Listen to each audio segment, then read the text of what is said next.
It's the Sports Zone Unfiltered, brought to you by HEB. National Signing Day was just this Wednesday, and right now on Sports Zone Unfiltered, we welcome in Courtney, Roland from AggieYell.com and the Rivals.com network.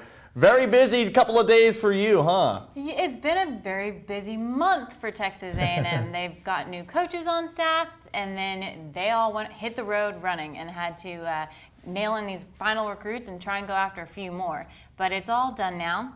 But now we're on to the 2016. It doesn't stop. Yeah, they're already trying to get commitments from them. How about recruiting in general? One of the more bizarre years. I mean, you had the kid. Well, first of all, you know, the kid that went to UCLA, defensive coordinator leaves, Roquan Smith, I believe is his name. So he's back on the market. Then you had the kid from Auburn that didn't send in his letter. You had Kyler Murray flirtations. There's always drama. Yeah, just one of the more bizarre years in general. Why do you think that was? There's always drama, but you're right. Definitely one of the more bizarre years, and I think more than ever, there's been a lot more kids kind of wanting to enjoy that spotlight a little bit.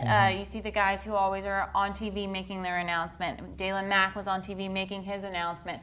And then these coaches, this last month of recruiting, the whole month of January, these kids have a whole month to go take official visits, to change their mind, for coaches to make a last push. I mean, when you have Coach someone sitting in your room, or followed by Charlie Strong. Right. When they come in there and say, "We want you," a 17-year-old high school boy is definitely going to start to change his mind. There's a lot of coaching moves going on, and gained 3 coaches, so it's definitely been a bizarre year. We're talking about some of that flirtation. Was Kyler Murray ever actually potentially going to the University of Texas, or was that just a rumor?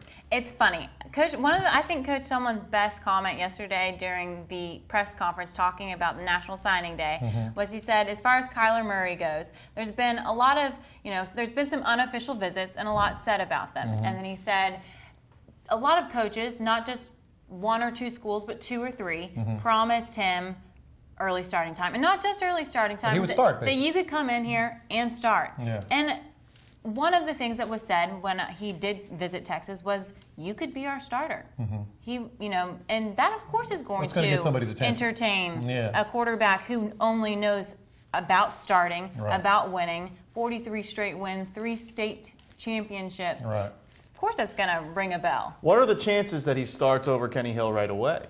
Well, Kenny Hill transferred to Kyle TCU. Allen. Oh, excuse me, Kyle Allen. Kyle Allen. Yes, thank you. Well, that was a major selling point when you bring up Kenny Hill, was the fact that he did move to TCU. So that is one less competitor for Kyle Allen and Kyler Murray. Kyler Murray was not promised a starting job. He was promised that, we only have 2 quarterbacks. Yeah. You're going to get a chance to play. We need you. Right. You're going to get that spot. All right, let's talk about the big story here. Kind of the NCAA is even getting involved. Early signing period, to me, this year more than ever, because it was so bizarre, because there were so many people flipping at the end.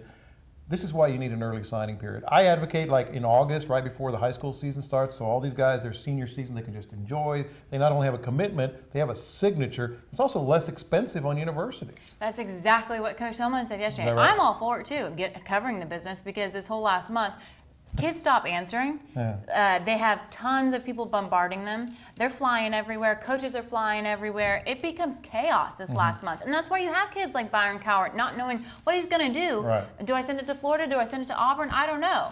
So you get all these question marks. And Coach, someone said maybe what about at the end of their senior season? Right at the end of the season, mid-December. Like November, December, and then again in February. Right. Whatever, it just needs to be done. I think the worst thing of the whole thing is all these weird fans of universities that went to these universities but are going after these kids on Twitter. I think that's the worst part of it. Social media. I mean, there's several A&M recruits now that have said that, they wavered a little bit. They were all for A&M. They wavered, and then they said the fans were all about it, all about them, and then all of a sudden when they left, fans were, dissing them on Twitter. Fire! But then what if they wanted to come back? They're afraid of the fans. Right, exactly. So, I mean, fans are so much more involved because of social media. We got about 45 seconds here.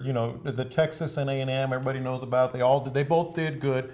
Any other classes, whether SEC or in the state of Texas, that maybe jumped out to you like, hey, because Tennessee to me had a very good year in the SEC. What about beyond that? Beyond that, Auburn. Oh yeah. Auburn did phenomenal. I mean, they got the #1 recruit in the nation. They did phenomenal. Getting Will Muschamp was huge for them. Texas did really well too. You see that old Southwest Conference rivalry going back and forth again.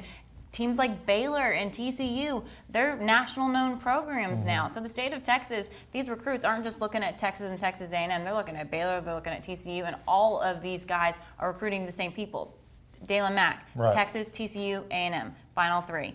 He had LSU in the mix for a while, and LSU did really well considering the fact that they lost their DC really late in the game. They kept some guys that they kind of were wavering. Good job, man. Thank you so much. The SEC West, where you can have a top 10 recruiting class in.